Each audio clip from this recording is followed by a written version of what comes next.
O confronto no debate era uma terça-feira chuvosa em Brasília, quando os estúdios da Rede Nacional se preparavam para o que seria lembrado como um dos debates políticos mais tensos da história recente. O programa Cara a Cara havia conseguido reunir duas figuras controversas da política brasileira para um embate ao vivo que prometia fogo. O clima. Antes da tempestade. Nos bastidores, a tensão era palpável. Janja, conhecida por suas posições firmes e retórica afiada, ajustava o microfone enquanto repassava mentalmente seus argumentos principais. Do outro lado do estúdio, Nicolas Ferreira organizava suas anotações, aparentemente calmo, mas com o olhar atento de quem sabia que enfrentaria uma das debatedoras mais experientes do cenário político. A apresentadora Marina Santos fez os últimos ajustes no roteiro. Ela sabia que aquela noite seria diferente das demais. O primeiro round. Boa noite, Brasil. Este é o Cara a Cara, e hoje temos um debate que promete esquentar a política nacional, anunciou Marina com sua voz firme e profissional. O debate começou civilizado, com cada um apresentando suas propostas sobre economia. Mas quando o tema mudou para políticas sociais, o clima se alterou drasticamente. O que vemos hoje é uma geração de políticos que prefere as redes sociais ao trabalho real, disparou Janja, olhando diretamente para Nicolas. Alguns se escondem atrás de câmeras e posts, mas na hora do voto importante, cadê a coragem?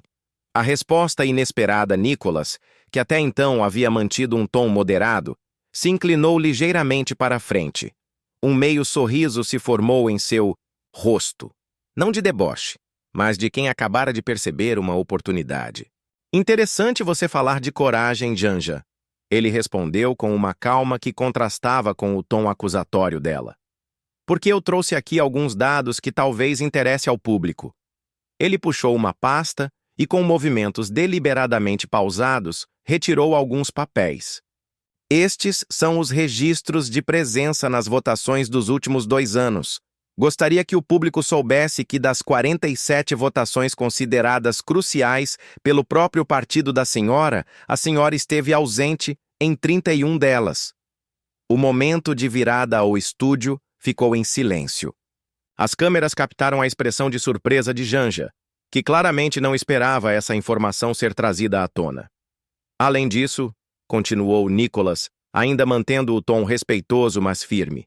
Enquanto a senhora me acusa de me esconder nas redes sociais, eu gostaria de lembrar que foi através dessas mesmas redes que consegui mobilizar mais de 200 mil jovens para se cadastrarem como doadores de medula óssea. Quantas vidas isso pode salvar? Ele fez uma pausa e olhou diretamente para a câmera. A política não se faz apenas nos corredores de Brasília, se faz também conectando-se com as pessoas onde elas estão. E se isso é covardia, então prefiro ser covarde salvando vidas a ser corajosa faltando nas votações. A recuperação tentada Janja tentou se recompor, mas a situação havia escapado de seu controle. Suas tentativas de contra-argumentar pareciam defensivas, e cada resposta apenas reforçava os pontos que Nicolas havia levantado. Esses números estão fora de contexto. Ela tentou argumentar, mas sua voz não tinha mais a firmeza do início.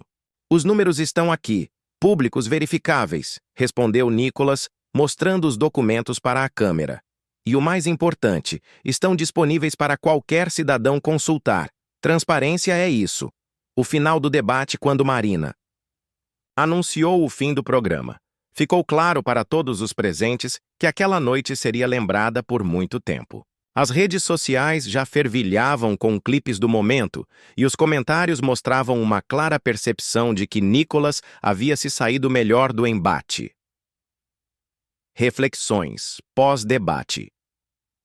Nos dias seguintes, analistas políticos dissecaram cada momento do confronto. O consenso era de que Janja havia subestimado o adversário e partido para um ataque pessoal sem estar preparada para uma resposta baseada em dados concretos.